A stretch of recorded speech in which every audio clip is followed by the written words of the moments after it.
mas aqui ao vivo no estúdio nós estamos recebendo a doutora Nayara Moraes, advogada, neste caso representando o CETUT, que é o sindicato representativo da categoria de empresários do setor de transporte público da capital. A doutora Nayara já é bastante conhecida pelo seu trabalho como advogada e também, mais recentemente, pelo trabalho que vem desenvolvendo ali, né, nessa parte, portanto, né, de auxiliar, inclusive, na informação para a opinião pública, naquilo que se refere ao CETUT. E aqui nós convidamos, ela aceitou vir, porque ontem nós exibimos uma reportagem. Boa tarde, doutora Nayara. Boa tarde. Exibimos uma reportagem ontem, mostrando mais uma vez que a situação me parece ainda, né, muito complicada. A gente vê motoristas e cobradores ainda, não somente o problema deles lá no sindicato, que é um balaio de gatos, vamos dizer, mas o problema também nessa relação com o CETUT e, consequentemente, isso afeta a prestação de serviço na ponta para o usuário. E ontem surgiu, no meio disso tudo, né, o indicativo de que eles estariam se preparando para um novo movimento grevista e de que haveria até uma espécie de estímulo dos empresários para que eles parassem, como sendo uma forma de pressionar a prefeitura, né, no sentido de que a prefeitura pudesse, sei lá, trazer alguma novidade mais ainda para o sindicato, já que a prefeitura, por sua vez, disse aqui o secretário Robert Rios, já estaria cumprindo aquilo que acertou com o CETUT. Chegou a hora de ouvi-la, para ouvir o lado do CETUT. O que a senhora pode nos dizer? Bom, primeiro é preciso a gente esclarecer que quando fala de transporte público, a gente está falando de 4 partes, né? Sim. A gente tem aqui município, que é quem diz a quantidade de ônibus, é quem sustenta o sistema, quem mantém o equilíbrio econômico, quem licita, quem atende a população. A população também está aqui, que é quem precisa receber um serviço de qualidade, quem precisa ter o ônibus para ir trabalhar, quem não quer esperar muito e quer que o ônibus esteja passando com regularidade e qualidade, e tá certo.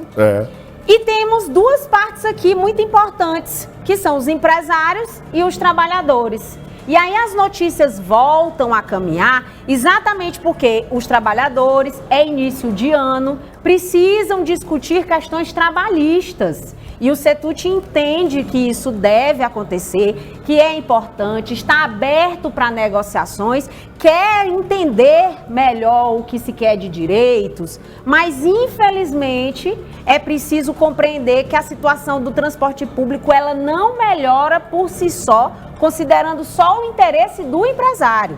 Nenhum empresário, Tony, quer parar. Nenhum. Quem é que é comerciante que quer fechar suas portas? É verdade. Quem é que é comerciante que está em débito, porque coloca 100 ônibus, o valor dos direitos trabalhistas, o valor do combustível, né? O valor dos pneus, tudo que se gasta já não se paga, porque a quantidade de passageiros que anda, o valor arrecadado em catraca não é suficiente.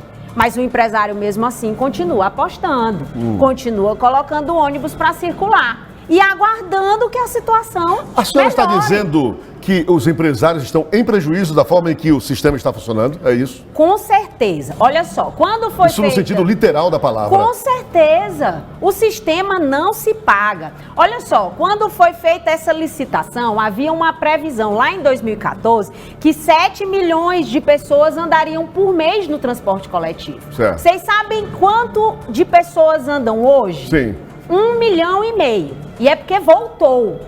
Você imagina que o custo foi todo calculado com base na expectativa de que as pessoas usassem o ônibus. Com a pandemia, com a dificuldade em relação ao tráfego, as pessoas também procurando outros modais de locomoção. Sim. Houve uma fuga da quantidade de pessoas que utilizam os ônibus. Hoje, dessas pessoas, pelo menos 20% das pessoas que utilizam estão em situação de gratuidade. Então, veja, o empresário coloca o ônibus na quantidade que o município quer e o CETUT tem um compromisso de estar fazendo isso.